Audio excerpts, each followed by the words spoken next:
हम रमा अनुपमा अपन YouTube channel से अहाँ सबके स्वागत करै छी। एखन हम एक परिछन के गीत सुना रहल छी। जो नीक लागे तो लाइक शेयर कमेंट जरूर करब। सुनो मिथिला के नारी सिया जनक दुलारी, चलू राम बरे परिछु जनक अंगना, हे जनक अंगना। सुनो मिथिला के नारी सिया जनक दुलारी, चलू राम बरे परिछु जनक अंगना, हे जनक अंगना। टेबल कुर्सी लगाओ ओही पर दुल्हा के बैसाऊ, टेबल कुर्सी लगाओ ओही पर दुल्हा के बैसाऊ, चलू राम बरे परिछु जनक अंगना, हे जनक अंगना। सुनो मिथिला के नारी सिया जनक दुलारी, चलू राम बरे परिछु जनक अंगना, हे जनक अंगना।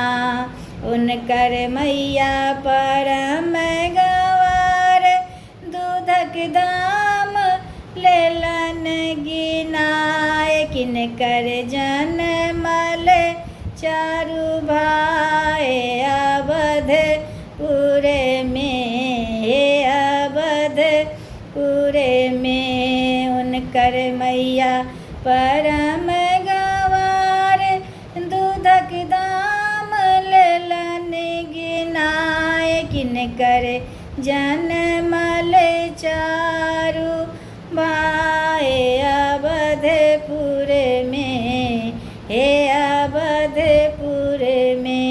सुनो मिथिला के नारी सिया जनक दुलारी, सुनो मिथिला के नारी सिया जनक दुलारी, चलू राम बरे परिछु जनक अंगना, हे जनक अंगना।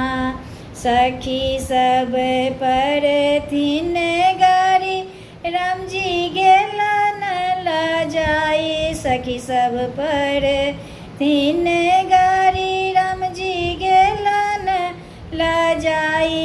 इथिक मिथिला के व्यवहार जनकपुर में, हे जनकपुर में।